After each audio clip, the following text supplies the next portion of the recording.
For me, I just want to single out one example of one of the ways in which I think I would carry on that office in a similar way to Dick Blumenthal.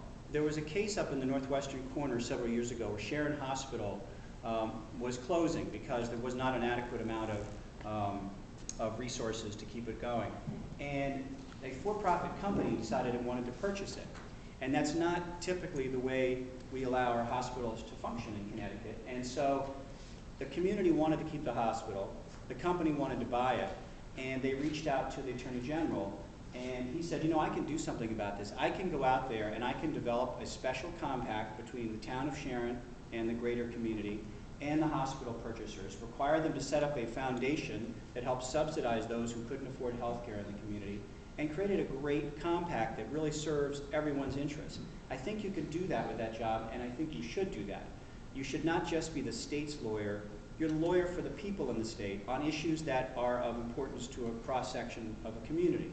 You can't represent individual complaints, but you can see where there's a problem, and you can see where you can step into a fight and say, you know, I'm going to bring the resources of this office to fight that facility being constructed in the middle of Long Island Sound, because I think it's in the state's interest that we have our sound be protected and our environment be protected.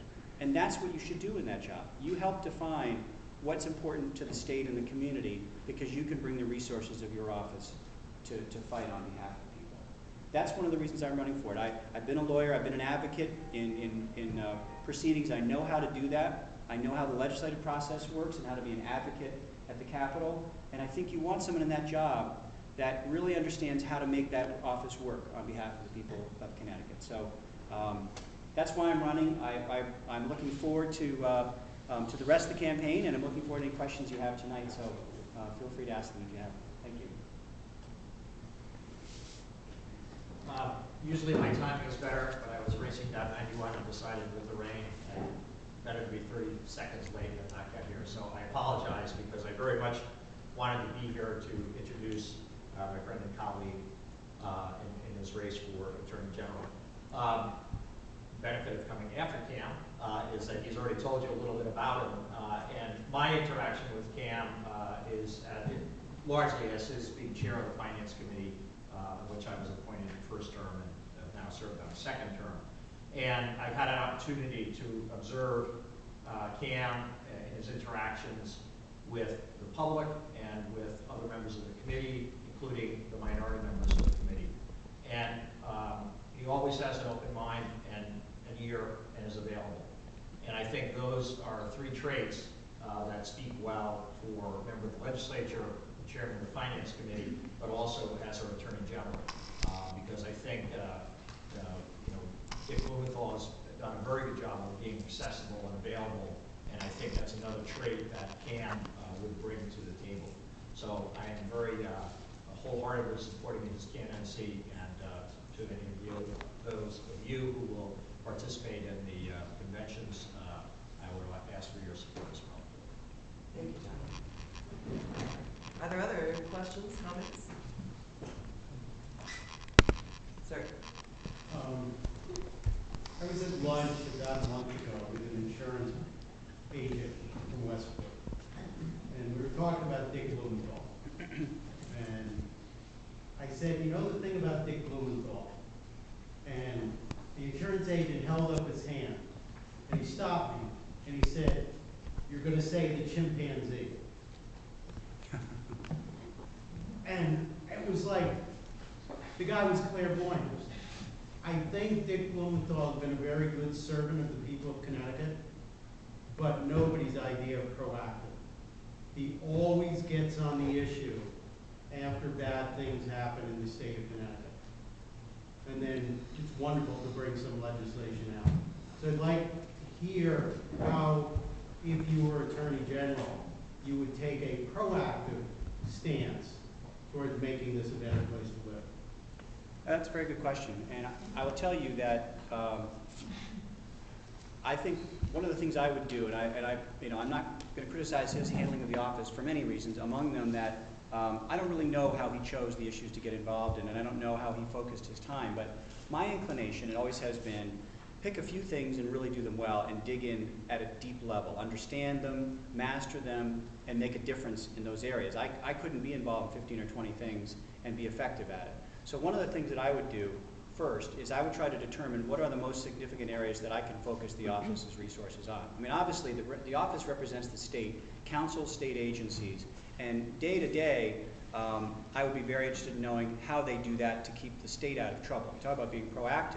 You know, as a lawyer, one of the things I know you need to do with your clients is you don't wait till they make a mistake and say, well, I guess I have to defend you in court. You know, you talk to them ahead of time. And I'm not saying they don't do this, but I would be very interested in knowing how do they counsel agencies to avoid making bad decisions.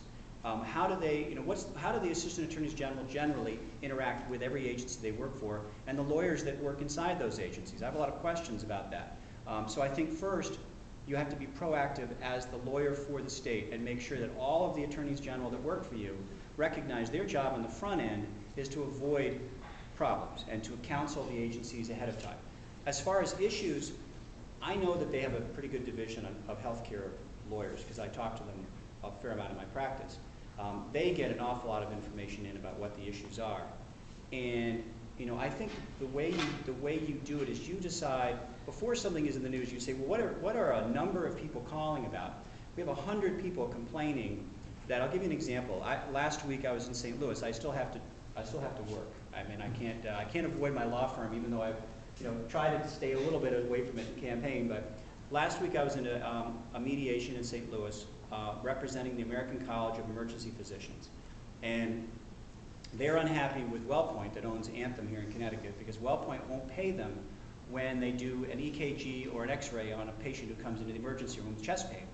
Well, if you go to emergency room with chest pain at midnight on a Friday night, and the guy says to you, we're going to do an EKG to see if you're having a heart attack, but the insurance company won't pay for it, you want them to do that EKG, and they do.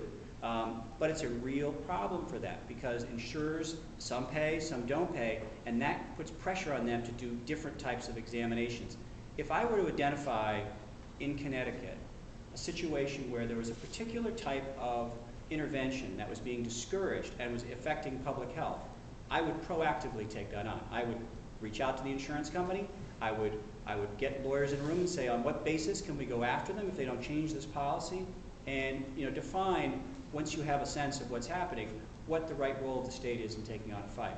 I have to tell you, I don't think I would come in with a long list of things that I know right out of the gate are the most important issues facing people. But I know people call that office all the time because they don't get much response from the insurance department, or consumer protection, they probably get some response. But I think that is how you take the pulse of what are the biggest issues that are pending, and then you focus people and you say, let's take this on. And I'm not a confrontational person by nature. I would reach out to people first. But I think you have to be prepared to fight if they're not willing to, to yield to what it is you need to have done. But I think it's a good question because I think you really should be proactive. You should identify what the problems are, and you should go out and take some risks. I mean, it's a job that entails some risks and fighting on people's behalf, and not worry so much about, how it comes across in the media. Other questions, comments? I'll try to give a shorter response. I would